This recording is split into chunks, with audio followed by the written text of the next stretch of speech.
There are two different ways you can generate content ideas, by yourself or with a group. Experiment with each and soon you'll come up with a process that makes sense for your specific needs. Let's start with creating ideas on your own. There are 4 things you should keep in mind when generating content ideas on your own. First, what are your buyer persona's reading habits? Put yourself in the shoes of your prospects. Empathize with them. What are their challenges and pain points? What do they read on the web and educate themselves about? Is there a specific blog or website they frequently visit?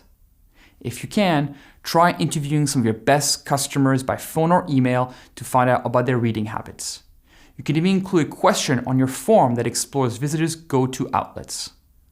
Once you have a list of websites or blogs, use a tool like BuzzSumo to see which content has the best social media performance. Just type a domain name and you'll get a list of the pages along with their performance on each social media channel.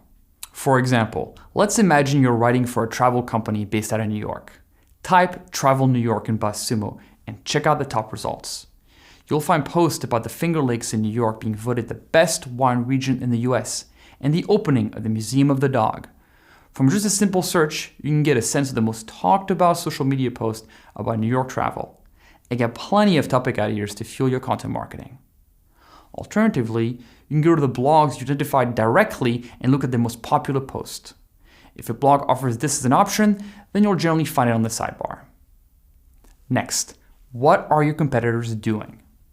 Another tactic, especially if you're unsure about your persona's reading habits, is to look at your competitors' content marketing efforts. If you share a similar target audience, it's likely that the content that performs well on their site will also appeal to your prospects. So look at what they're producing and what's really resonating. Here again, use BuzzSumo to quickly scan their websites and see what's performing well. Next, what are people talking about on Quora? Sometimes you might not be able to find out where your audience lives online. That's okay. Another approach to coming up with content generation ideas is to start with a set of keywords. For example, let's assume your target audience is people looking to learn video marketing. Now go to Quora, a popular question and answer site where anyone can ask questions and get answers from the community. Although anyone can participate, moderators do a great job at limiting noise and keeping quality high. After searching for video marketing, Quora will return a series of popular questions that contain the keyword like how effective is online video marketing and what is video marketing?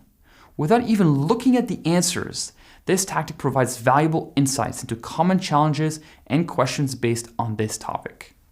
Lastly, what can you learn from your search engine optimization efforts? There are a few search engine optimization tools and techniques you can use to generate content ideas. A go-to is the Google Search Console.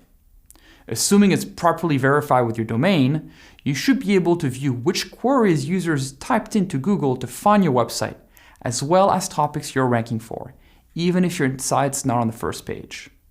This is super valuable intel because you're getting actual keywords people are typing in. If you want to learn more about how to set up and use Google Search Console, then check out the resources section of this lesson. 3 other quick ways to leverage Google are the autocomplete functionality, related searches section, and the people also search for box. Let's review the autocomplete functionality first. Autocomplete is when Google suggests a query as you type it in the search bar. These search predictions might uncover ideas around a topic that you hadn't thought about. Let's assume you're looking for content ideas about influencer marketing. Type influencer marketing and Google will autocomplete with influencer marketing platform or influencer marketing examples. Next is the related searches section. Related searches appear at the bottom of the search results page and offers additional suggestions. For example, let's assume you type how to network. Google's related searches will suggest how to network at work and how to network for a job. And lastly, there's the people also search for box. The people also search for box appears in search results when a user conducts an organic search, clicks on a result, and then returns back to the search results page. Let's say, for example, you're interested in writing more about inbound marketing personas.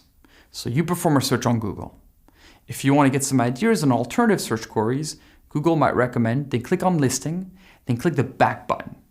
Notice how Google offers alternative searches associated with that listing, like HubSpot Marketing 101 and what is the consideration phase. As you can see, there are many ways to come out with content ideas on your own. But what about leveraging others? You could host a company brainstorm. A brainstorm can be an incredibly productive way to generate fresh and creative content ideas. By inviting team members who don't spend their day thinking about content, you'll likely get new ideas from a different perspective. There are hundreds of ways to format and host a brainstorm. To help you get started, here are a few best practices that all successful brainstorms have in common. First, pick someone to moderate and set a clear agenda. Agenda items can include items like, what's the problem we're trying to solve? How long will the session last? Rules of engagement, and so on. Brainstorms can quickly dissolve into an unproductive group hangout if there's no direction. Make sure someone owns the meeting and that everyone follows their guidelines. Next, create an atmosphere where people feel comfortable sharing their ideas.